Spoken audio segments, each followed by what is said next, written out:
Hi, I'm Dan Jones, and I just want to give you some bad news about Donald Trump. A lot of us have been really happy, giggling, thrilled because we assume he's going to be easily beaten.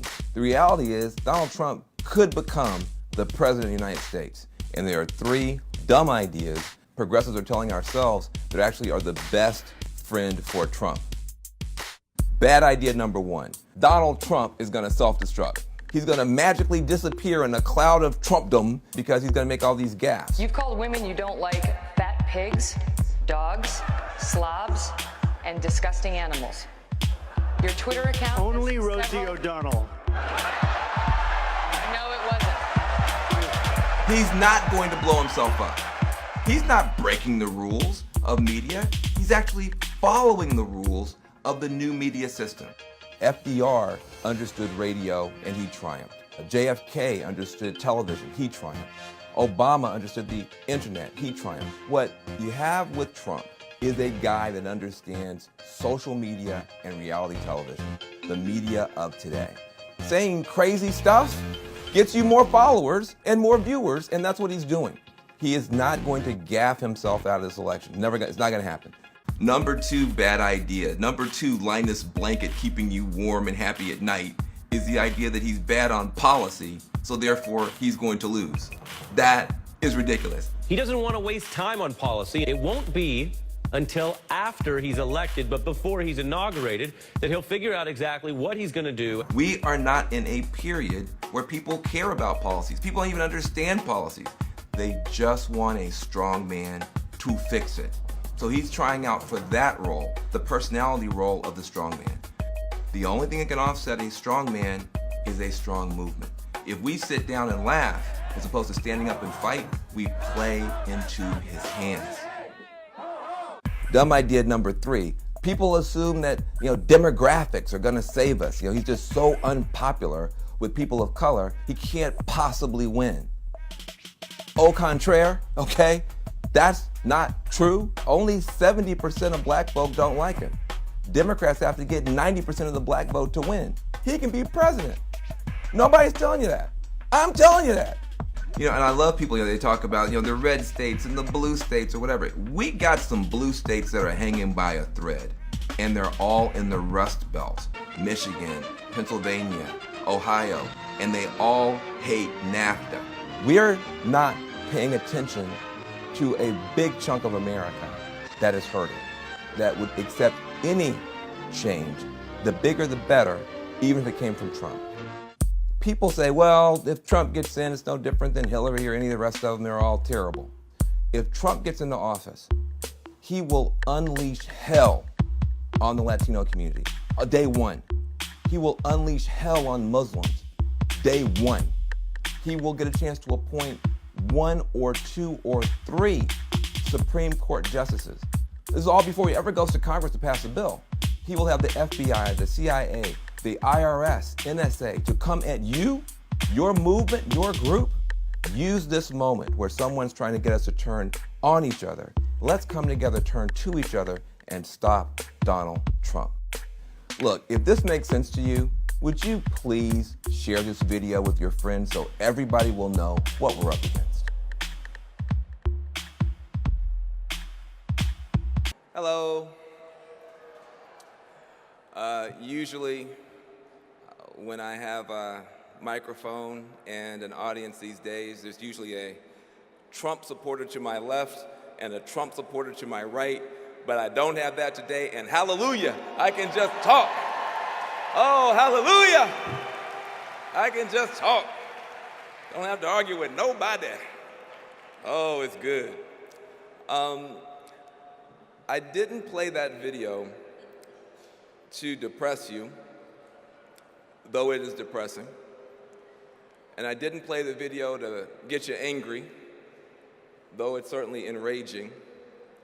And I didn't just show the video to show you how amazing my predictive powers are, though they are amazing, I must say.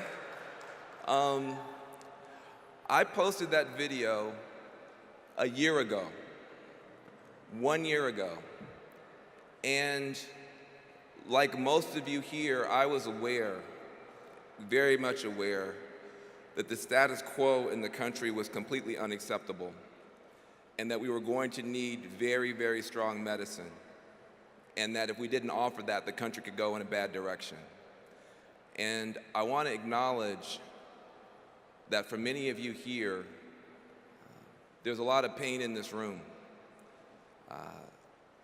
The last time most of us, or most of you, were in a room this big with this many people, there was a dream within grasp. There was a dream within grasp.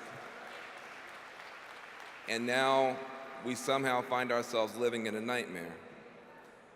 And I want to acknowledge that I played that video both to honor you and to honor what you were trying to stop, but also as a warning about conventional wisdom and about how when everybody begins to think one way, that's when you're most vulnerable. So I think there's some conventional wisdom that is settled in now with us. And I want to try to raise some issues that are tough to raise. But if we don't start talking honestly now about where we are now as a movement, we'll have another nightmare in 4 years and another nightmare in 4 years after that. And we have to avoid that at all costs. So I love the truth, even when it's messy. So let me just get down to a couple of truths here. Number one, we've been tricked into fighting among ourselves over the wrong issue. They've been keeping this thing going among us on the left. Should we focus on people of color? Should we focus on racial justice? Should we focus on African Americans and Latinos and the rising majority? Or should we instead focus on the white working class? Should we focus on those industrial workers who've been left behind? This is the stupidest false choice that I have ever heard. It's stupid. First of all, I don't mean to be rude, and I don't mean to offend anybody, but the people who ran the Hillary Clinton campaign did not spend their money on white workers, and they did not spend their money on people of color. They spent it on themselves. They spent it on themselves. Let's be honest. They took $1 billion, $1 billion, $1 billion, and set it on fire and called it a campaign. That wasn't a campaign. That's not a campaign. $1 billion for consultants, $1 billion for pollsters, $1 billion for a data operation that was run by data dummies who couldn't figure out that maybe folks in Michigan needed to be organized. That wasn't a campaign. It was a boondoggle. And now they want us to fight about whether black folks or white workers or Latinos or any other group should get the money. First of all, you need to give the money back to the people, period. That's where we got to start. Start with that. Start with that. Quit getting rich off people's struggles. Now, again, like I said, I don't mean to be rude, but you never get the right answer if you don't ask the right question. So what's the right question?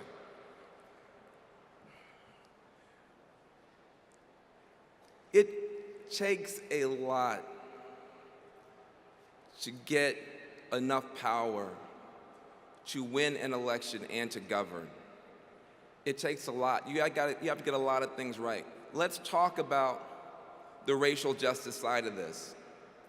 We do have people who are very concerned that if we overemphasize African American issues, just to take one, it may alienate some people. Let me explain to you how we feel on the other side hearing that. I'll get to your good points, but just hear me out. The African American community has been asked to shoulder a burden for the entire progressive cause. We are the core vote for the Democratic Party, which means that, don't clap yet, I'm just talking from my heart, I'll clap later. But we're the core vote. No other part of the Democratic coalition is expected to give not 50, not 60, not 70, not 80, not 90, but 92% of our vote to the Democratic Party so they can even have a chance to win. We have to have almost unanimous support and stand in long lines, deliberately engineered against us. We got to go to court every time just to go and vote. And we vote 90 to 92% for Democrats, which means if you are for women's choice, your core vote is the black vote, because black people elect Democrats and Democrats defend women's rights to choose. So when they attack us, they are attacking women's rights to choose. If you are for the environment, you may think, well, my core vote are people who eat granola and drive Priuses and listen to NPR. No, that's a part of your vote, but your core vote is the black vote, because black people elect Democrats and Democrats support the environment.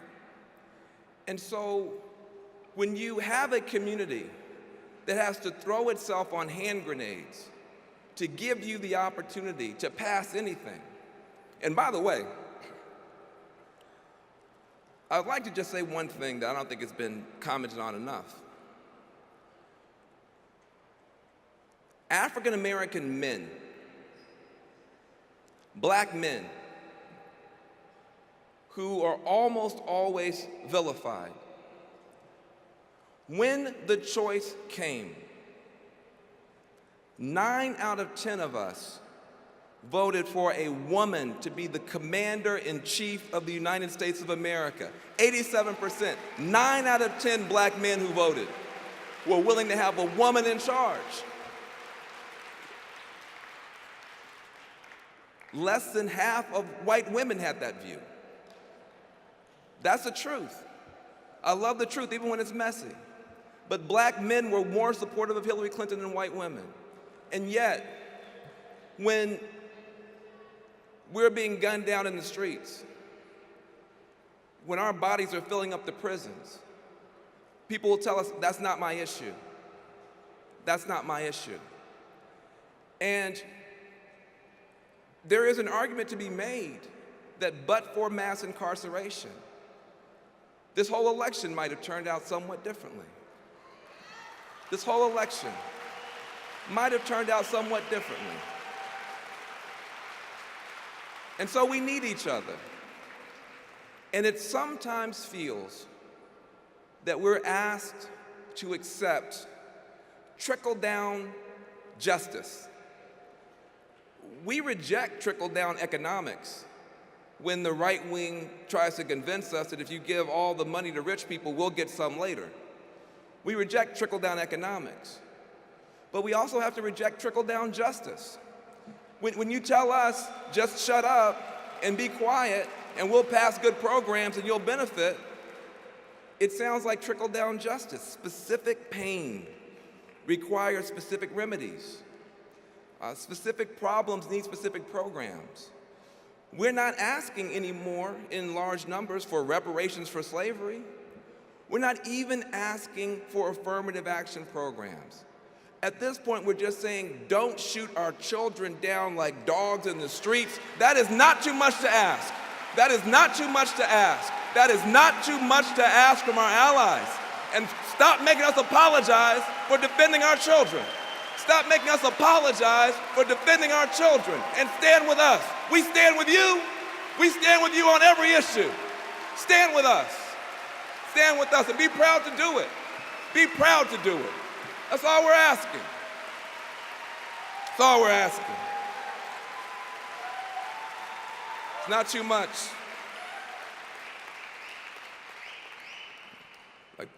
Like the young folks say, no more booty call politics. Put a ring on it. You want us to be with you, we're with you. But be proud. Now that said, and I can walk through the other groups, the Latino community was specifically targeted by our opponents and vilified by our opponents consistently, persistently. But the Democrats did not consistently invest in the Latino community turnout. You had people in Florida who ran out of money trying to register voters, and the Democrats did not send one mumbling word of help to Latinos on the front line trying to register voters. So I could walk through the whole list. So please understand, when you ask us to be quiet, why we resist that. Now that said,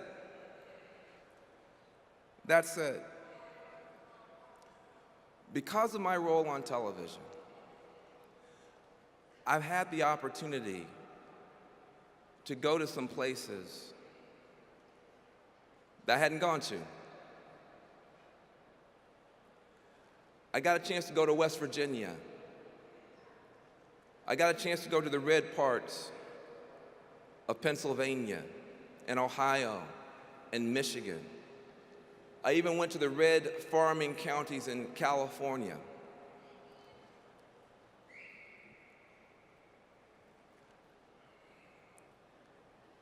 And I want to say something.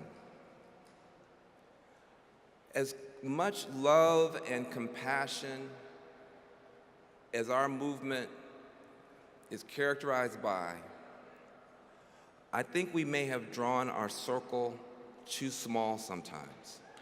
I do think that we may have drawn our circle too small.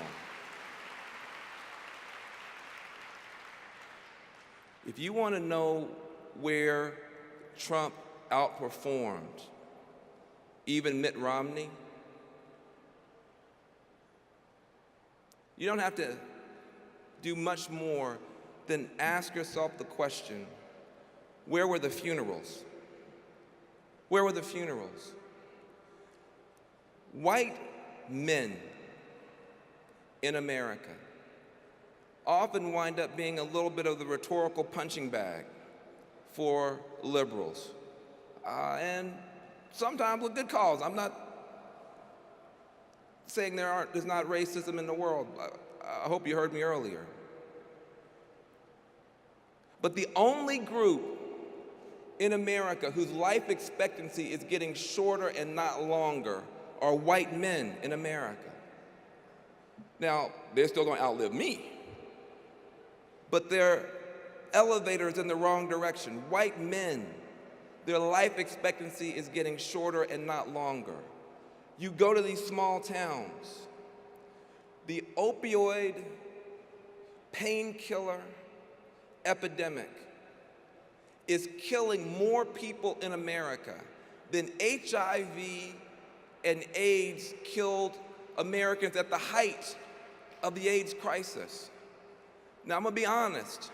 At the height of the AIDS crisis, when people were dropping like flies and dying across this country, liberals were marching, we were fighting, we were challenging Big Pharma, we were challenging the medical industry to do something. You have an equal disaster, a bigger disaster happening in these small red towns and counties. The morgues are literally filling up. They have to bring in vans and trucks to store the bodies. And we've been quiet.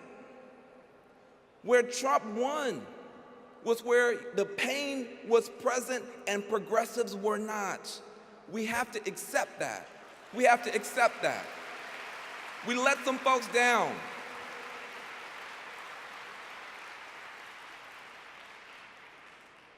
The last time I went to jail, Jane Sanders, and by the way, Jane Sanders is sitting right there, right next to Rosemary. Oh, we got some, wait, give a round of applause. We got Jane Sanders and Rose right there on the front row. Now I'm nervous. I didn't know we had the big guns here. Welcome to you. The last time I went to jail,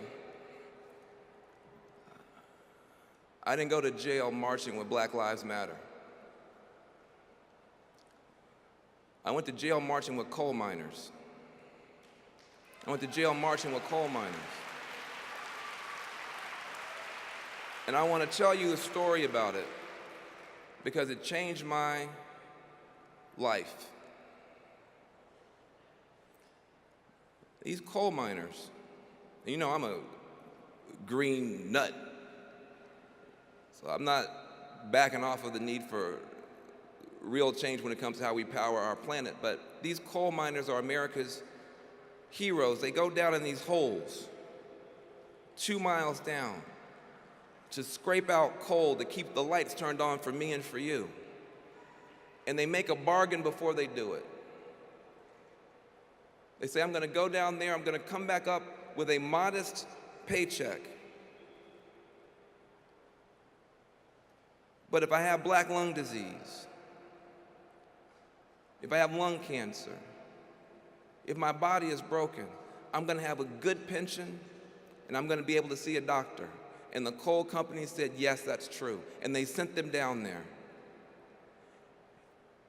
And the coal companies have now conspired to tear up every one of their pensions and throw their health care in the garbage can.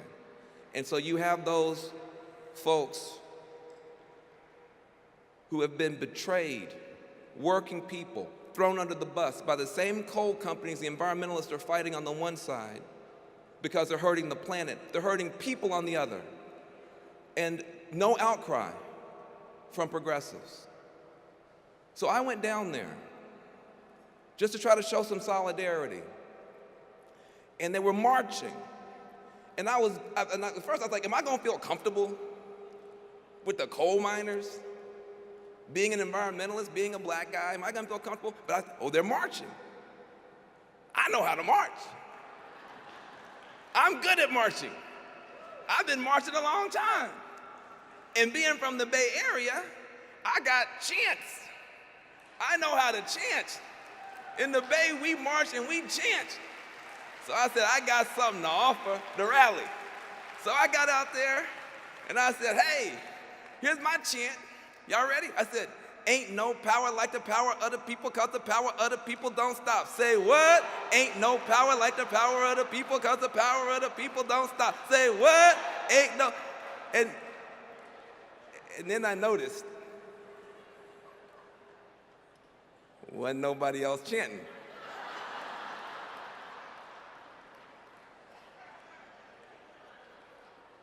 This was awkward. So I tried to fire it up again. There ain't no power like the power of the people, cause the power of the...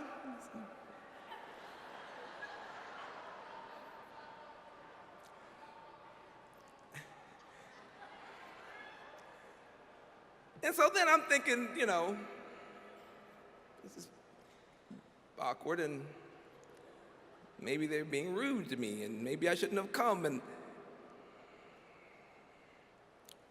true story. One of the wives walked over to me.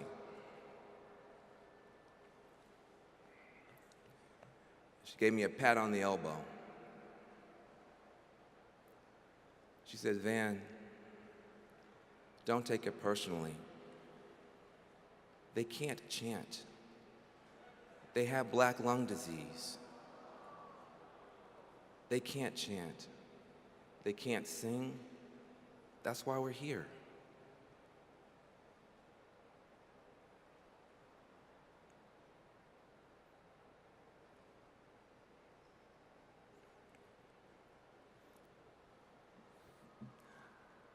I don't care who they voted for. I don't care who they voted for. I'm tired of that. I'm tired of that. I don't care who they voted for.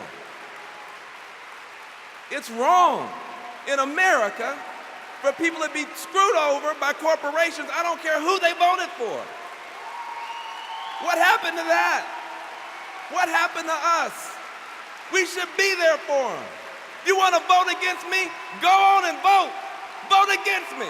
Vote against me for 2, 3, 4 elections. But I don't want you to die. I don't want you to die. I'll take you to vote against me, but I don't want you to die.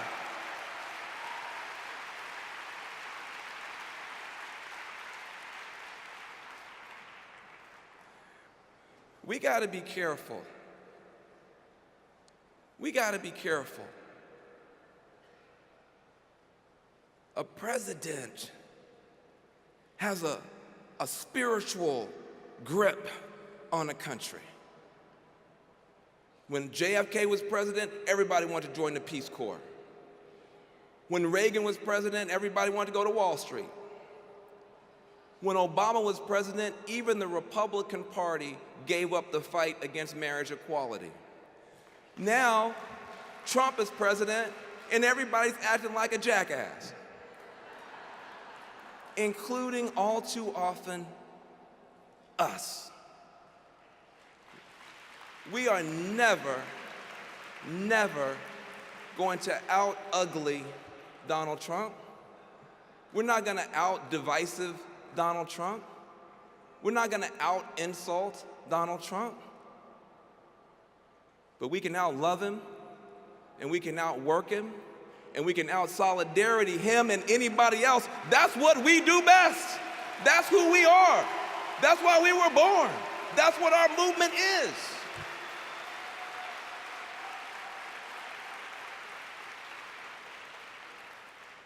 Love is not a finite resource. Love is not a finite resource. Because of my job on TV, I've been to South Central Los Angeles. Poverty, addiction, high death rates. I've been down the Arizona border. Poverty, addiction, high death rates.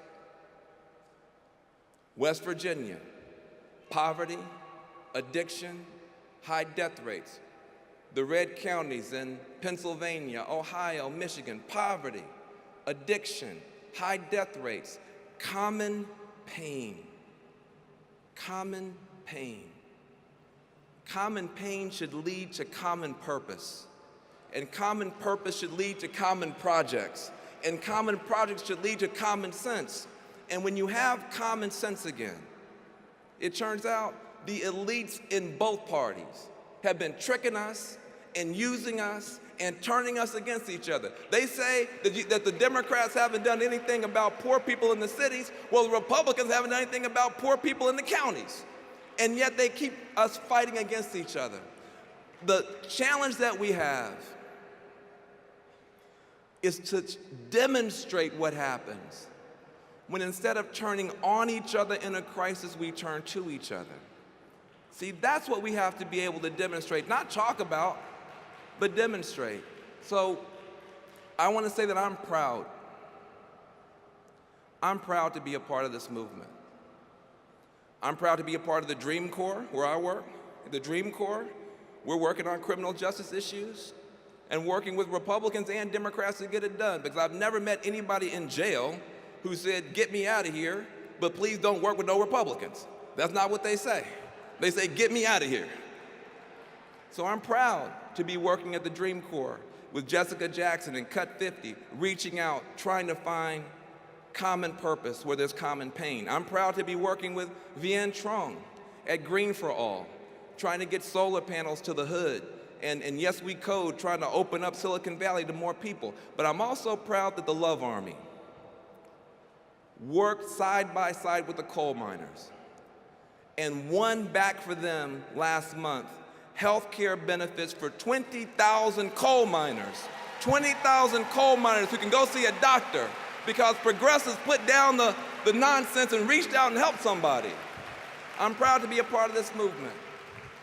I'm proud to be a part of a movement that includes people like Reverend Barber, that includes people like Ajahn Poo, that includes people like Maria Teresa Kumar, Gihan Pereira. By the way, one of the best activists in the history of our movement, Gihan Pereira, just got a job at the Ford Foundation to try to figure all this stuff out at the state level. Give Gihan Pereira a round of applause. The Ford Foundation is about to do something. I'm proud I'm proud. It would have been very easy for everybody in this room not to get out of bed this morning, let alone in November. You are the people who, when it was very difficult, long before there was a Bernie Sanders, long before there was an Occupy Wall Street, long before there was a Black Lives Matter, long before there was an Elizabeth Warren, long before it was all right to dream of a bigger, better outcome for America. You were out there when it was hard. You were out there when it was weird. You were out there when you would get called all kind of names, like crazy. Well, you are kind of crazy. That's all right. That's all right. But you kept alive a candle, some of you going all the way back to the 60s, when it was dark. And you had a dawn right in your fingertips and had it stolen away. Stolen away. And it'd be very easy for you to stay home and give up. And a lot of people have, but you haven't. So to the extent that there is hope in the country, still, a big chunk of it is right here in this room. And to the extent that there's an opportunity and a possibility to turn a breakdown into a breakthrough, a lot of it exists in this room. And to the extent that you still have mothers out there grieving, to the extent that you still have too many funerals in the red states, to the extent that you still have a planet starting to bake and come apart, all of those people would be comforted to know that you haven't given up and that you are not going to become the thing you are fighting. You are not going to feed the divisiveness and the hatred and the disrespect that you are fighting. That you are going to put your love against these other people's hate. We're going to put our hope against their fear. We're going to put our compassion against their cold hearts. Our pink hats against their barbed wire, and we're going to win. We're going to win. We're going to win. Thank you very much. We're going to win. Thank you very much. Thank you.